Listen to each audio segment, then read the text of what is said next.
आजचा आपला let's speak और लेट्स लर्न इंग्लिश मधील हा पुढचा भाग। आपण दररोज काय बघणं सुरू आहे, इंग्रजीमध्ये छोटे शब्दसमूह जे आपल्यासाठी कुठं कुठं उपयोगाला येतात, वर्गात आणि मैदानावर, किंवा आपल्या मित्रमैत्रिणींना काहीतरी सूचना किंवा काहीतरी जेव्हा आपल्याला बोलायचं असतं। आपल्याला इंग्रजी यावी असं वाटतं की नाही? नको काय यायला? म्हणून तर हे छोटे छोटे इंग्रजी शब्दसमूह आहेत ते आपल्याला वारंवार उपयोगाला येतात। वाचूयात आपण।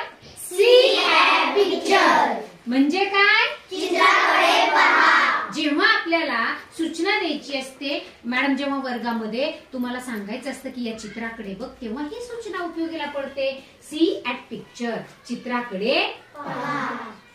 राईट ऑन दी ब्लॅकबोर्ड म्हणजे काय? फळ्यावर लिहा। जशी आता आपण फळ्यावरती उदाहरणं गणिताचे सोडवली, तेच आपण इंग्रजीमध्ये जर आपल्याला आपल्या मित्राला सांगायचं असेल तर आपण म्हणणार राईट ऑन द ब्लॅकबोर्ड म्हणजे फळ्यावर लिहा।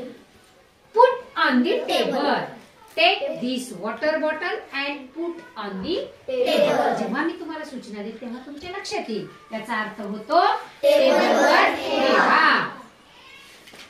कट द पेपर, जेव्हा आपल्याला काय करायचं असतं रे तेव्हा पेपर कट करायचा असतो।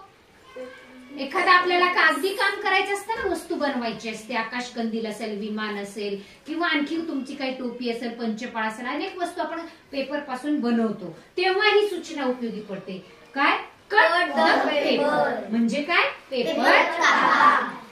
कलर द पिक्चर, जेव्हा आपण चित्रांमध्ये आपल्याला काय भरायचा असतो, रंग, तेव्हा ही सूचना आपल्याला मित्राला द्यायला उपयोगी पडते। कलर द पिक्चर, चित्रात रंग भरा। डू ॲज आय से, जसं मी तुम्हाला म्हणत असते, ग्राउंड वरती आपण जातो, क्रिया करतो, त्यापूर्वी ही सूचना असते की मी म्हणेल तसं करा, मी सांगेल तसं कर, असा त्याचा अर्थ आहेत। उपयोगाला हे इंग्रजी शब्दसमूह उपयोगी पडणार आहेत। तर याचा आपण वारंवार वाचन आणि लिखाण सराव करणार आहोत, तेव्हाच आपल्याला हे पुन्हा पुन्हा लक्षात येणार आहे आणि तशा त्या वाक्यांचा उपयोग, त्या शब्दसमूहाचा उपयोग आपण वर्गात, मैदानावर किंवा मित्रांसोबत, मॅडम सोबत करणार आहोत। करणार?